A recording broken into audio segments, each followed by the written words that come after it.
Hey, how's it going, guys? Ricky Summer here, and today I've come back in time to talk about Perilon Gorgon, the new The Outer Worlds DLC. But first, a message from our sponsor. Love Punk. Window shopping for humans. Alright, so The Outer Worlds is getting DLC. You remember The Outer Worlds, right? Massively hyped up, Obsidian developed. It's gonna be the cure to Fallout, you know, and then everyone got their hands on it and they realized it wasn't really that much of an open world and they were like, oh. But look, it's still a good game. I still quite like it, and any excuse to jump back into, what do they call it? The Halcyon system. Again, listen, I'm pogged out of my friggin' gourd. So we got a new DLC called Perilon Gorgon. I wanted to make this video because I feel like no one's talking about The Outer Worlds. I mean, once it released, no one was talking about it really after that anyway. Everyone just sort of like went cold on it. So I mean, look, I want to talk about the DLC because it looks interesting. When I first saw the trailer, there were a couple burning questions I wanted answered. So I think I got the answers now and I'm going to share them with you. Okay, so first up, like it gave me a murder mystery dinner party vibe, and that's not too far off the mark. It's meant to be like a noir mystery sort of thing, which, you know, that plays into my interests a great deal. It may not be like cyberpunk synth noir, but still that noir vibe is, oh man, I love it. You know, the whole gumshoe,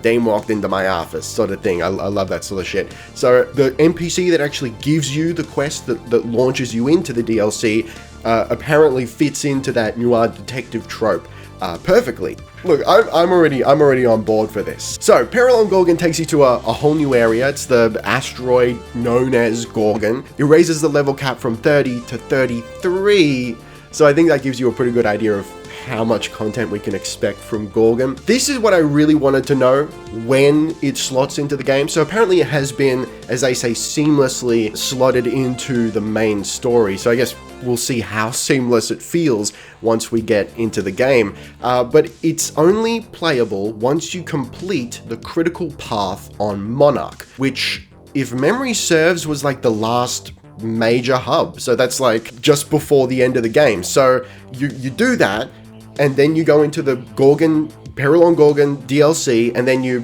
finish the game. So it is late game content, and apparently it's designed for level 25 and up.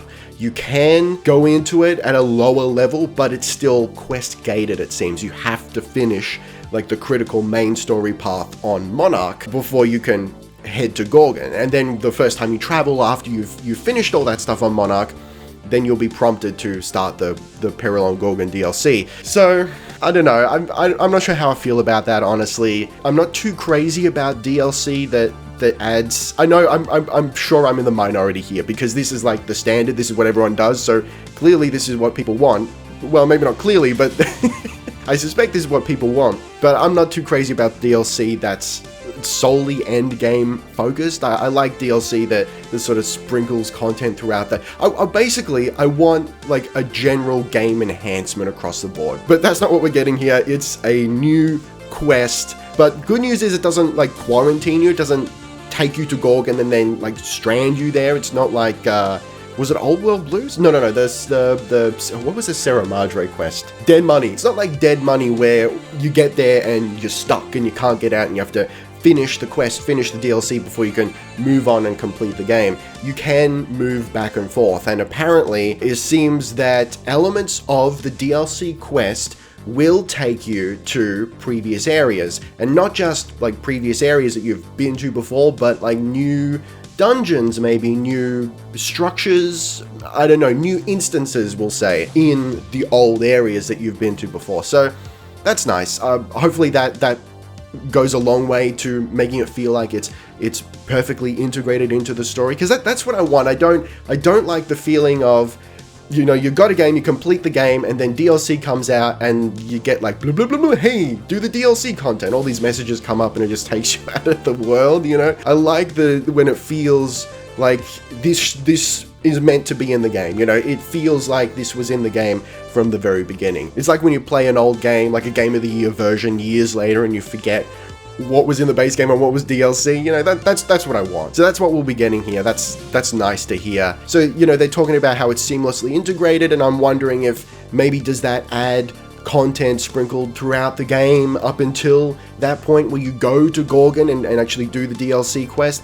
It doesn't seem like that's the case. I'm pretty confident from what I've been trying to dig up here that the DLC is like self-contained, and yeah, it doesn't quarantine you off, and you can leave Gorgon and do other things in between, and maybe some of those quests will take you to old places like I said, but until you start the DLC, you won't know that the DLC is installed. So that's something I'm always curious about when DLC comes out, especially when it's narrative focused, like of course it has to be for the Outer Worlds because it's a very narrative focused game. I'm always curious if they intend you to start a new game to play the DLC, or if they intend you to use your old save and then just piggyback off that and do the DLC. I do kind of prefer, I mean, again, I might be in the minority here, I do prefer starting a new game to do the DLC, but that doesn't seem to be what they intend you to do here necessarily. So I will actually be doing a new playthrough because I want to do a new playthrough. I feel like I did rush my first one. So I might do that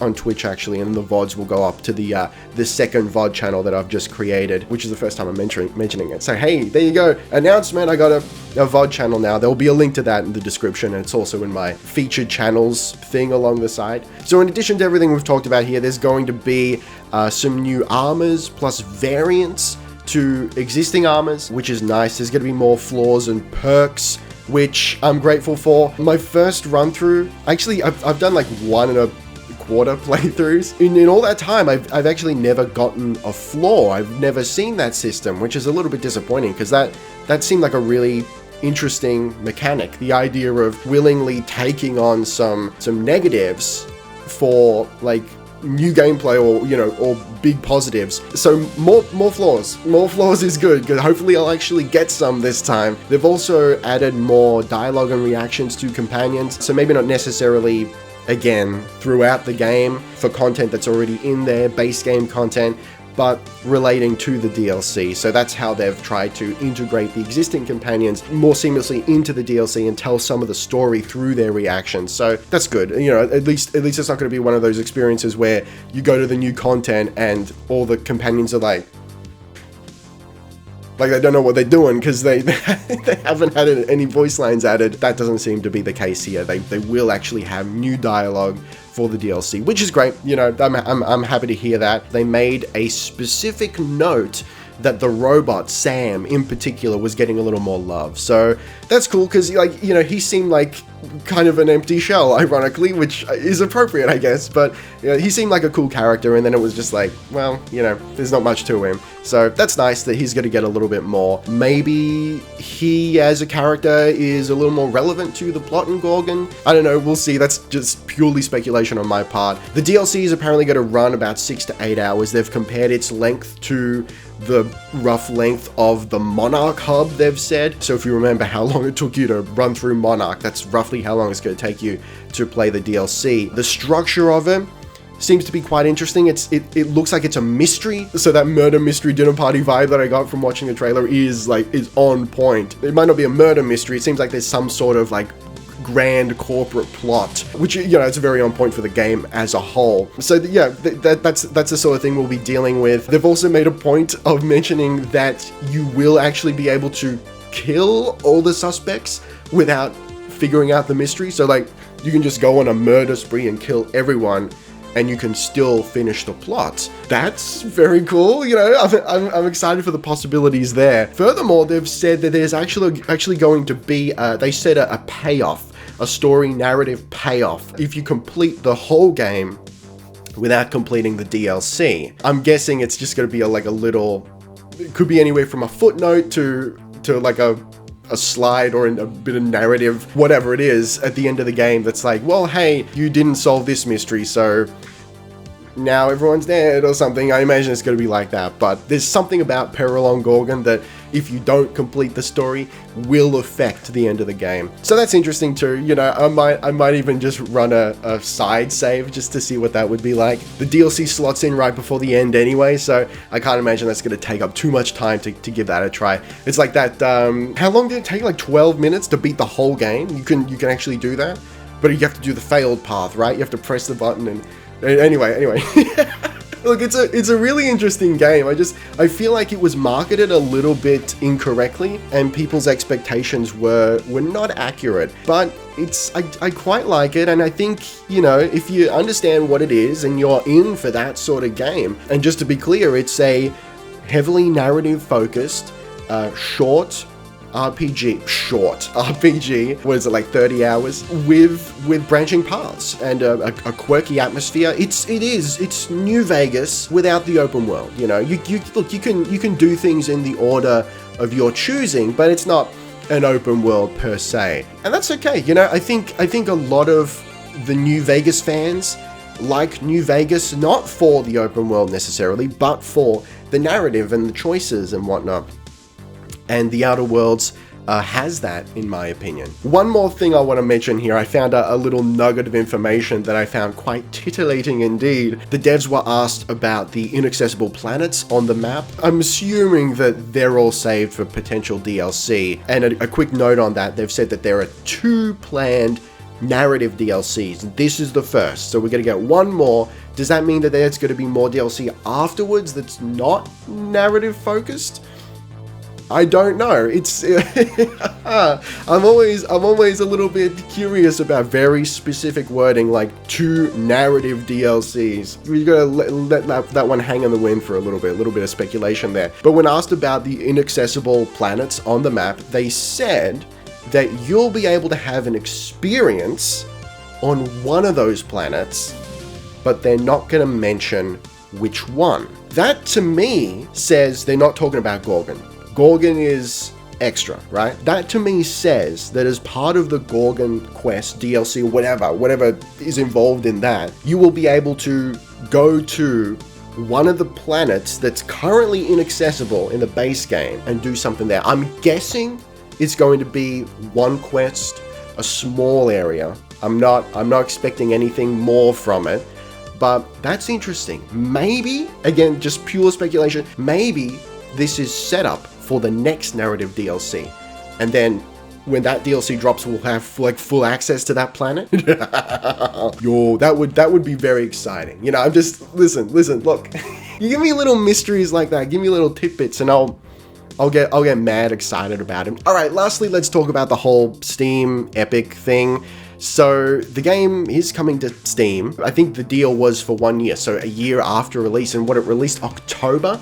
So this is a little bit interesting. I'm not sure what the reasoning is here. So the DLC is dropping the 9th of September, and presumably the game is going to be coming to Steam in October this year, 1 year after the release on Epic, right? So I wonder what the reasoning is there. I would have thought, I mean, I'm not a marketing guy, but I would have thought that releasing the DLC alongside the Steam release would have been really good for Steam sales, you know, because it's like, hey, you're getting it on Steam, plus there's more content as well, so go, you know, you offer just a little discount and it's great incentive, right? Maybe they want to leave a buffer to allow time to like sort out bugs and whatnot, so that when it releases on Steam, it's like a really solid experience, and so that they don't get shitty reviews. Maybe that's, hey, look, maybe that's what they're doing. That actually makes sense to me. So there you go. If you're hanging out for the Steam release, I get it. I know a lot of you don't want to play